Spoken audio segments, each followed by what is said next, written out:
I have no idea how you're going to do any of this, but and I usually hate long questions, and I couldn't figure out how to ask this question without making it long, because I think it needs to have some context. I as a kid, grew up with this obsession to read biographies. I've always been, for some reason, since I was 6, fascinated in what is in somebody's life something that makes them able to, for good or ill, have a transformative impact on the world.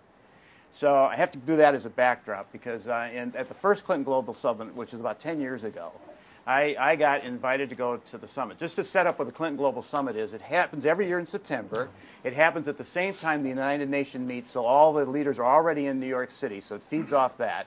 And you get invited if you're either leading a big company and will commit a lot of money to one of the resources that the Clinton Global Initiative wants to take on, or you had an NGO, or you had a country. So, pretty much very easy. Or you're Muhammad Yunus. So anyway, so I go to I think it was the first seminar I went to, it was a breakout session, which was to deal with why multiculturalism isn't working anywhere in the world. And we're supposed to sit at tables, and we first have a formal presentation, and then we sit at tables, and we're supposed to solve it. So I sit down at this table, and across the way from me is Muhammad Yunus. So here's a kid who spent his whole life reading biographies of transformative change people, and I'm sitting across from somebody 100 years from now is going to be growing up in Minneapolis like I did, reading about this story, and I think I died and went to heaven. I mean, it's just surreal.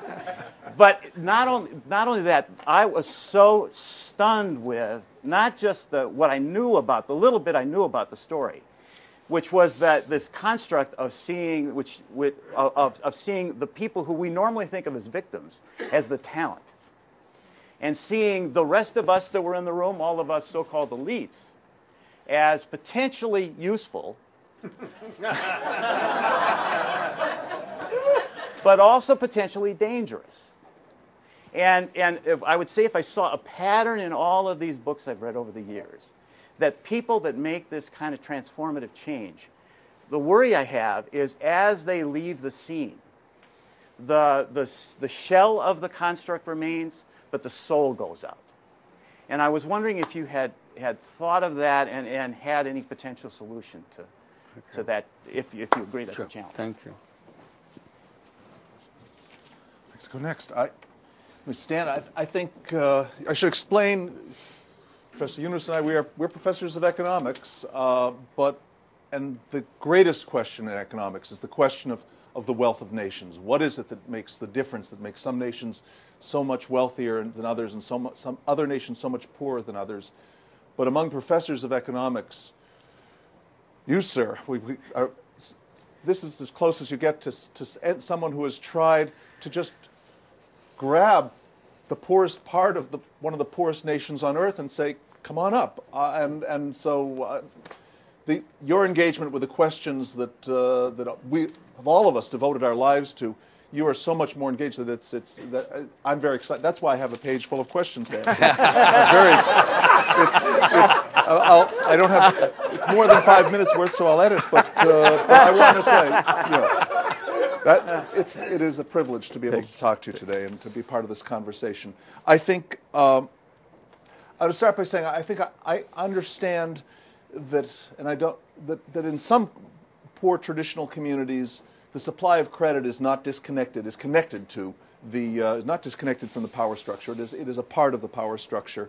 That there are people, poor people, who of course don't have access to banks, but when they need credit, where they depend on a local. It's part of patron-client relationships. They have a powerful local patron for credit, and therefore. A corporation like Grameen Bank that comes in and supplies credit is in some sense competitive with some parts of the local power structure. And the question is has this indeed been a factor in the Grameen Bank's operation? Have you found that you've succeeded in changing the power structure in communities where people were partly controlled by their patrons, by the need to depend on them for personal credit as opposed to being able to apply to an impersonal institution for credit? I think the question of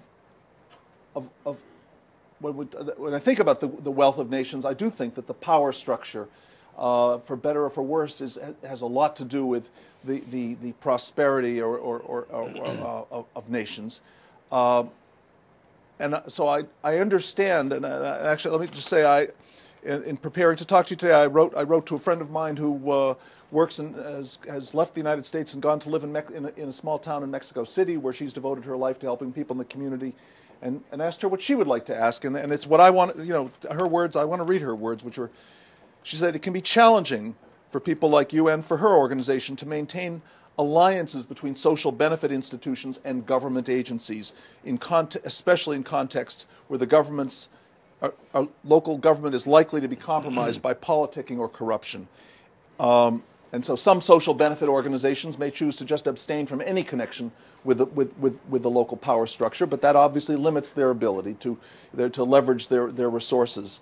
Others may, is it possible, she asked, and I want to ask, to engage with a local power structure that enables you to maintain your integrity and perhaps even to make a transformation in the effective, the level of corruption and accountability of government. Finally, I want to say we're here at Wright Transformational Leadership, and I think I've learned from Bob Wright here a proposition that social transformation starts with individual transformation. From my perspective, in trying to understand what's important in social change, I think we need to talk more about politics. And that means the leadership I want to add into the conversation is political leadership.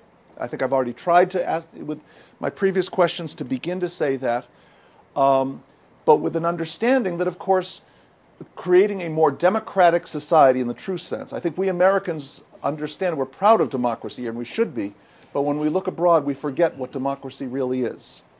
Because I think democracy isn't just a presidential election.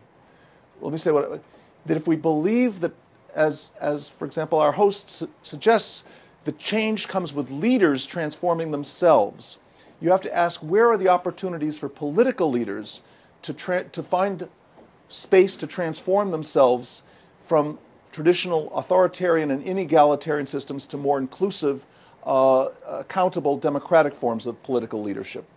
If you have a presidential election, you'll give 2 or 3 leaders an opportunity to begin transforming themselves because they'll go out in the campaign. If you have local democracy, you give thousands of leaders across the country, and you give a nation an opportunity to increase its supply of responsible democratic leadership in many different ways. And we tend to forget the importance of that. But my question to you is, I know Bangladesh has, in its history, seen several waves of local government reforms. Some increasing levels of local democracy, some decreasing levels of local democracy. My question is that important? Based on your experience, do you think that well-designed institutions of local democracy can make a difference in the power structure and in moving a society towards a more democratic and open society, inclusive society where all people have more opportunities? And if so, what are the best first steps from your perspective?